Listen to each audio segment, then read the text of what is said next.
Kita jawab pertanyaan.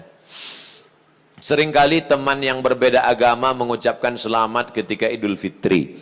Bagaimana sikap kita untuk membalas hal seperti ini agar tidak dicap sebagai kelompok yang sempit dan fanatik buta? Sampaikan ke dia, brother, kau saudaraku satu bangsa dan setanah air.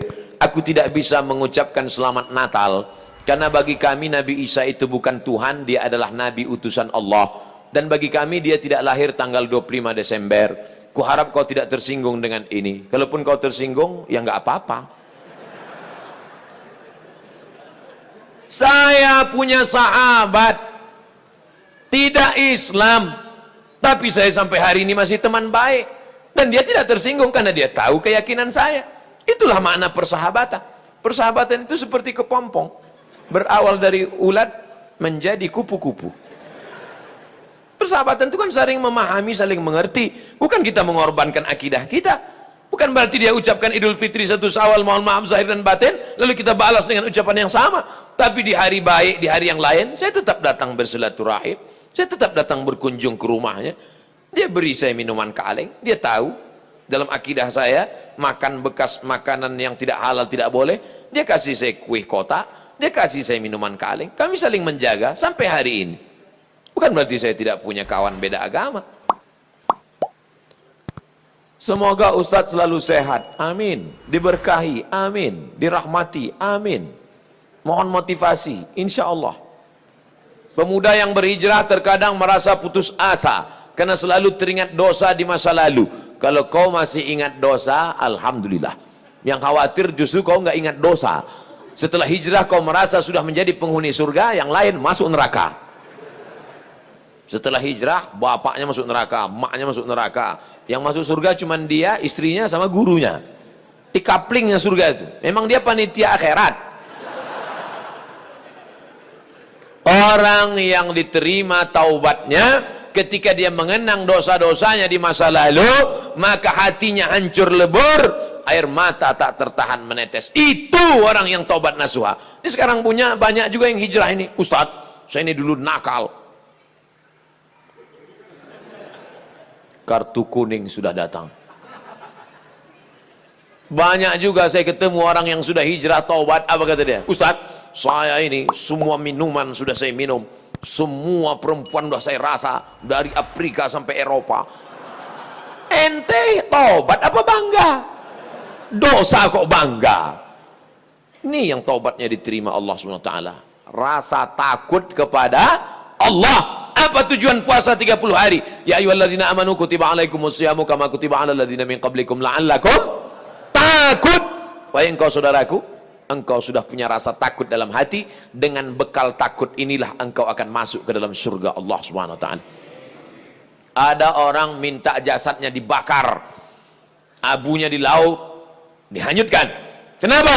Karena dia takut. Sebelum zaman Nabi Muhammad SAW, karena dia takut kepada Allah. Kata Allah Subhanahu wa taala, karena dia takut kepada aku, masukkan dia ke dalam surga aku. Makanya di antara doa, Allahumma qasim lana min khasyatika ma tahulu bainana wa baina ma'asik. Tanamkan rasa takut ke dalam hati kami, sehingga dengan rasa takut itu kami tidak jadi melakukan perbuatan dosa. Pak Ustadz, tadi saya ke mall, terus tiba-tiba datang cewek ngasih nomor, dia ngajak saya jalan, terus tiba-tiba datang rasa takut saya, Pak Ustadz. Akhirnya saya nggak jadi jalan. Takut sama siapa? Sama suaminya.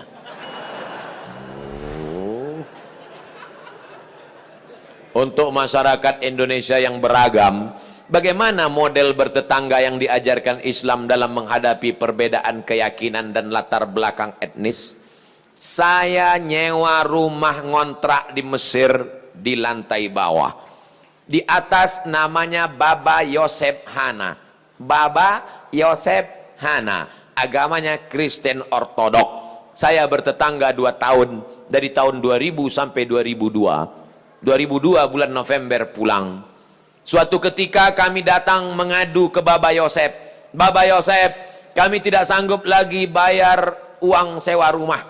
Karena Baba Yosef mengatakan sewa rumah mesti saya naikkan. Karena saya kena kanker. Saratan bahasa Arabnya, saya kena kanker nak, maka sewa rumah mau kami naikkan. Kalau Baba Yosef menaikkan sewa rumah, apa boleh buat, kami pindah dari rumah ini Bapak Yosef. Kenapa? Karena kami juga lebih dahsyat kanker kantong kering. Tahun 98, 99, 2000 krisis moneter. Apa kata Bapak Yosef? Kalian jangan pindah, tetaplah di rumah ini. Setiap acara Pak Dubes datang, Bapak Yosef kami undang makan bersama, dan dia juga tetap baik dengan kami. Kami tahu kami berbeda, maka mengucapkan tidak assalamualaikum, tapi kalau ketemu sabahal khair, selamat pagi, sabahan nur, selamat siang, masa al khair, selamat petang, selamat malam. Kami saling menjaga.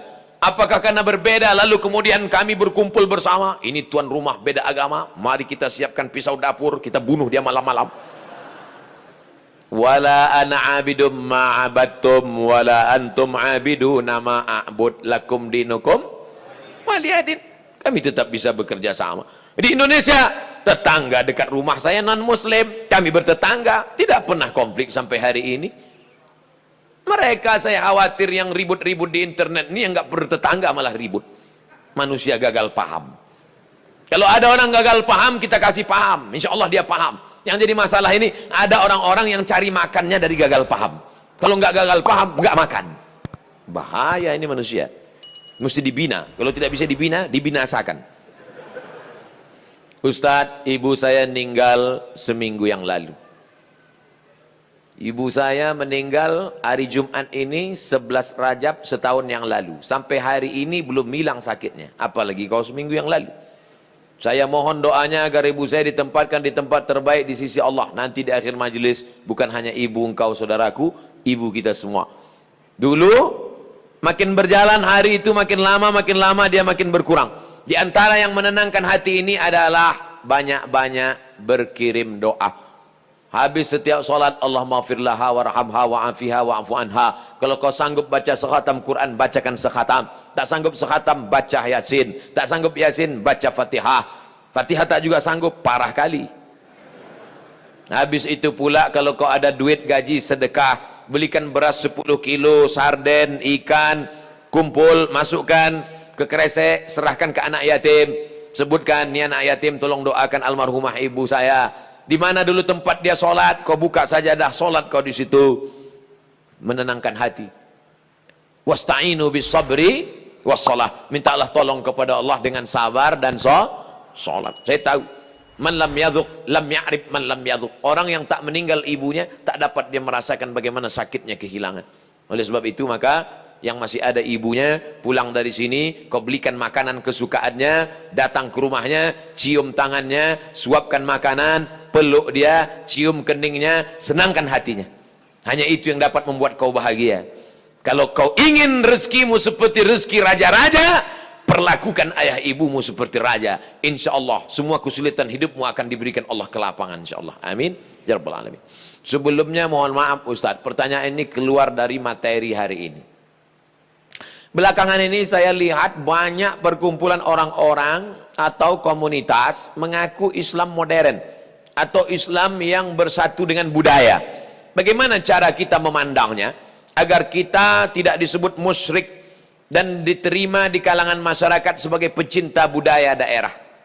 Ini pertanyaannya umum. Kalau mau nanya ke saya masalah hukum fikih, sebutkan secara spesifik satu contoh kasus. Karena kalau cerita masalah budaya, maka saya pencinta budaya. Peci ini agama atau budaya? Budaya. Mana ada hadis Nabi, sahabat, tabi'in, Imam Syafi'i pakai peci? Ini budaya. Saya pakai budaya ini sekarang. Maka kemana-mana saya mau menunjukkan budaya. Ketika di Maroko pun waktu sidang S3 saya pakai. Saya mau menunjukkan saya orang Indonesia. Saya pakai batik. Batik itu budaya? Budaya. Apakah salah saya pakai peci dan batik? Tidak. Ada juga orang mengatakan jangan pakai batik gambar burung, nggak boleh dibawa sholat. Kenapa? Karena dalam burung itu ada tai. Gimana ceritanya? Saya yang bodoh apa dia yang pintar? Selama budaya itu tidak mengandung unsur kemusyrikan, merusak akidah, maka ada syarat dan ketentuan berlaku. Wala ana abidum ma'abattum wala antum abiduna ma'abud lakum dinukum waliyadin. Karpet ini agama atau budaya? Budaya, karpet ini budaya. Masjid Nabawi yang asli nggak ada karpetnya. Ini berapa kali budaya. Ini lagi membuat bunga-bunganya. Ini budaya semua nih. Bunganya mati lagi. Oleh sebab itu maka bahkan masjid kita pun banyak budaya. Ini bangunan melengkung di tengah. Tiang melengkung di tengah disebut dengan kubah. Kubah itu budaya dari Bizantium, Romawi. Makanya bangunan-bangunan Romawi, coba tengok gereja-gereja ortodok di Moskow pakai kubah. Orang yang tidak ngerti dia tengok, loh kok ada masjid di Moskow? Padahal itu katedral. Bangunan itu adalah budaya Eropa, budaya Bizantium, budaya Romawi kuno, diambil. Maka tidak jadi masalah karena tidak terkait dengan akidah. Begitu juga dengan tiang menara masjid. Itu bukan agama, itu budaya. Karena dulu di Mesir ada namanya tiang tinggi tempat api di tepi laut, supaya para nelayan kalau tengah malam jangan sampai kapalnya nabrak ke pantai. Maka disebutlah tempat itu mercusuar, sehingga di tengah malam dia ngelihat. Waktu itu belum ada GPRS. Maka dia lihat, oh kita udah dekat di tepi pantai, maka layar mesti diarahkan ke melawan angin supaya kapal tidak laju, supaya tidak kencang. Lalu kemudian ketika orang Islam melihat ada menara tinggi, apinya dibuang, muazzinnya naik ke atas. Allahu Akbar, Allahu Akbar. Sekarang muazzinnya di bawah, mikrofonnya ke atas, sound systemnya di atas. Sekarang nggak ada lagi kabel, wireless. Ini semuanya budaya. Selama budaya itu tidak merusak akidah, maka boleh. Yang nggak boleh itu budaya celana pendek. Kenapa? Karena melanggar syariat Islam. Nampak pangkal paha dan lutut, tidak sah salat. Selama budaya tidak melanggar akidah, maka dia boleh dilaksanakan. Budaya itu apa Pak Ustadz? Hasil cipta karya karsa manusia yang tidak ada wahyu di dalamnya. Pak Ustadz, saya mau tanya, kenapa hati saya selalu gelisah? Padahal saya sudah perbanyak istighfar. Tolong masukannya. Semoga Pak Ustadz selalu dilindungi Allah Subhanahu wa Ta'ala. Di mana letak gelisah itu? Di dada sebelah kiri. Nama tempatnya jantung. Tapi ada yang bilang hati Pak Ustadz. Kombinasikan aja dua, jantung hatiku. Berdegup dan berdetak di sebelah kiri. Coba rasakan. Bagi yang tak merasakan, lapor ke panitia. Kapan sudah siap? Makanya kadang kita bangun tidur nggak ada angin, nggak ada hujan, risau, suntuk di dalam. Tapi begitu kita ambil wudhu, sholat, terasa dia seperti kopi yang habis diaduk, tiba-tiba bening. Ala bidzikrillahi tatmainnul qulub. Dengan banyak berzikir mengingat Allah, maka hati akan menjadi tenang. Ya muqallibal qulub, wahai engkau yang membolak-balikkan hati, tsabbit qalbi, kokohkan hatiku, ala dinik wa ala ta'atik. Apakah materi bisa menenangkan hati? Tidak. Materi hanya bisa menenangkan materi. Materi lambung. Lambung hanya bisa ditenangkan dengan materi. Apa dia? Nasi uduk, ayam penyet, ayam pop, ayam mati. Tapi non materi hanya bisa ditenangkan dengan agama. Makanya orang-orang ateis yang tidak beragama, hidupnya sempit. Kata Allah, ka'annama yas'adu fis sama, seperti terbang. Kita kalau naik pesawat, terbang, take off, itu dada terasa sempit.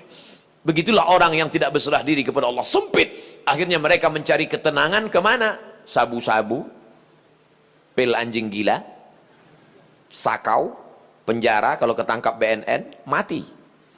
Angka bunuh diri terbesar di dunia bukan di Republik Indonesia, bukan di Asia, tapi justru di Eropa dan Amerika, karena mereka meninggalkan agama. Stres, depresi, mobil mewah tapi nggak bisa tidur malam, jam 2 malam stres, depresi. Makan obat tidur, tidur, bangun tidur, stres lagi, bangun tidur, tidur, mati. Sementara kita tenang. Begitu datang ke masjid, duduk, ngelihat muka ustadz, tertidur. Panitia penutup bangun.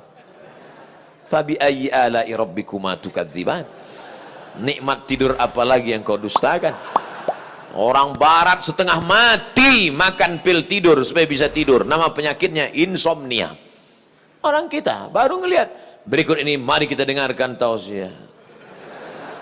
Demikianlah tausiah ini saya sampaikan. Kurang apa lagi?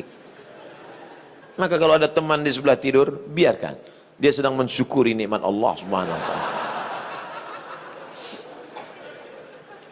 Jadi Pak Ustadz jawabannya, perbanyak zikir. Siapa yang bersolawat 1 kali 1 hari 1000 kali, maka sebelum mati dia melihat tempatnya dalam surga.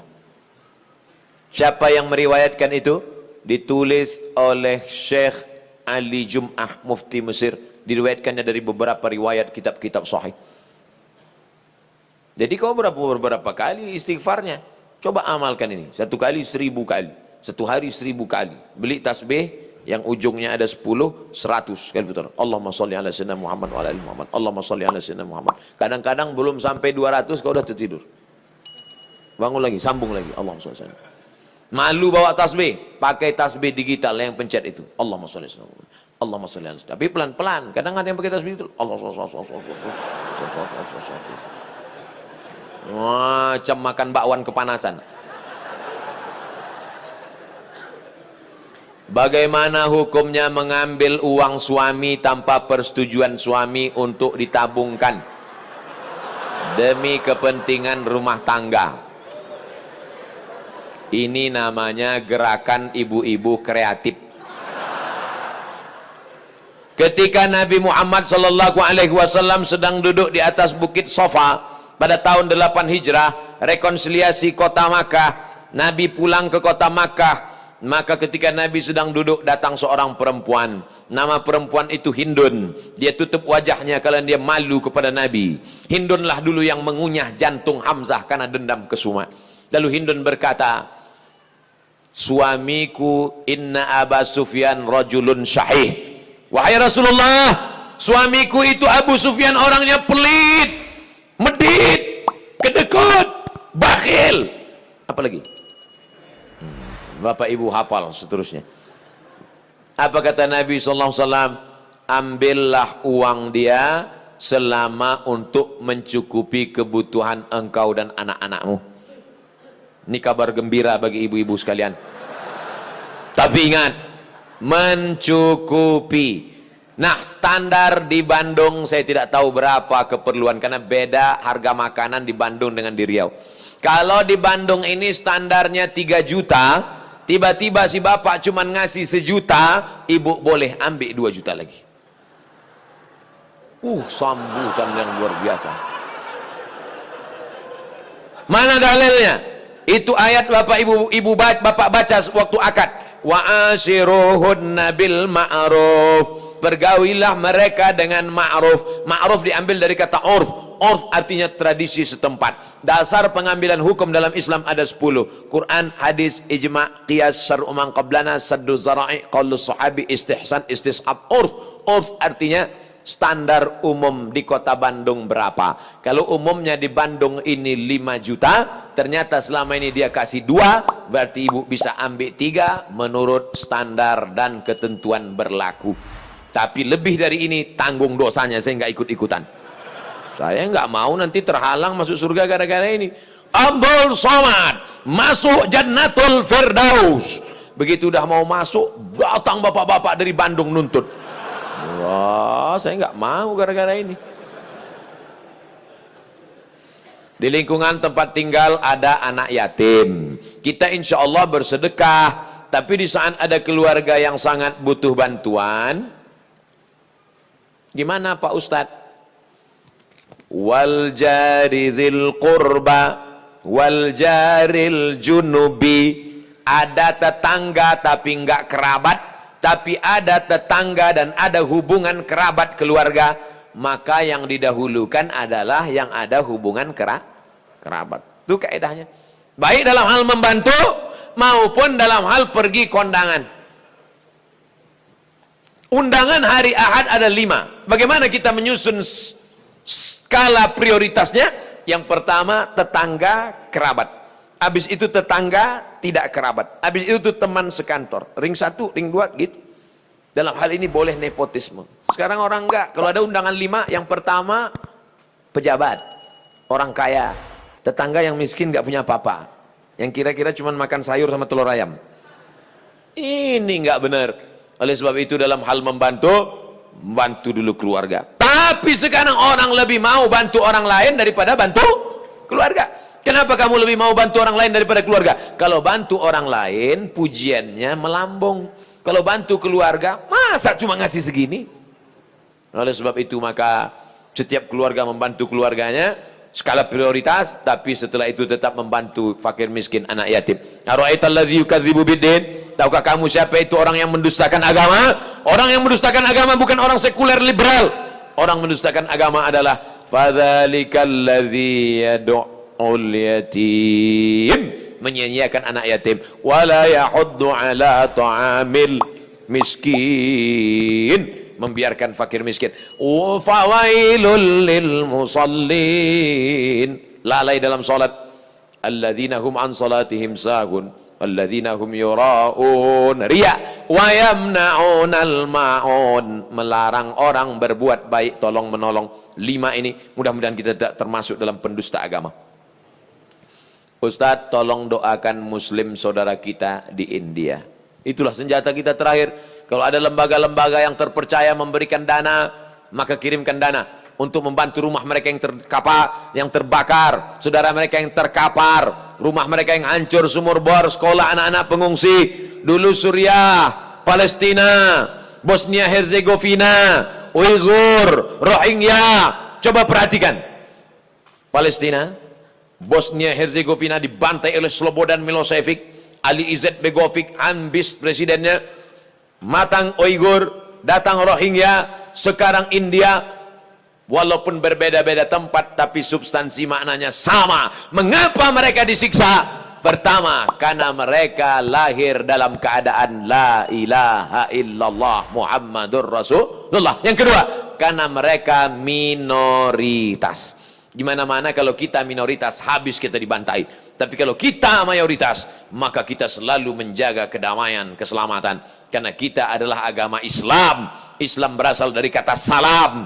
Salam artinya damai. Maka insya Allah kalau kita menjadi mayoritas, maka saudara-saudara kita yang minoritas akan terjaga dalam kedamaian insya Allah. Amin ya rabbal alamin. Ala hazihi niyah, untuk niat yang baik. Al-Fatihah. A'udzubillahi minasyaitonir rajim. Bismillahirrahmanirrahim. Alhamdulillahi rabbil alamin. Ar-Rahmanir Rahim, Maliki yaumiddin. Iyyaka na'budu wa iyyaka nasta'in. Ihdinas siratal mustaqim, siratal ladzina an'amta 'alaihim ghairil maghdubi 'alaihim waladdallin. Amin. Allahumma ansur ikhwanana al-mustad'afina fi Palestin.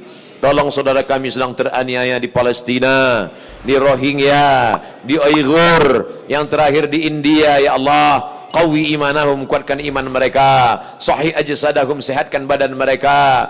Waj'alhum minal mujahidina fi sabilik, jadikan mereka orang-orang mujahid di jalanmu ya Allah. Waj'alhum minas syuhada al-maqbulin, jadikan mereka orang-orang yang mati syahid, diterima amalnya ya Allah. Allahumma dafa'an al-ghala wal waba wal fasha wal riba wal zina wal munkar. Selamatkan negeri kami dari segala malapetaka, bencana, riba, zina, narkoba, perbuatan keji dan munkar.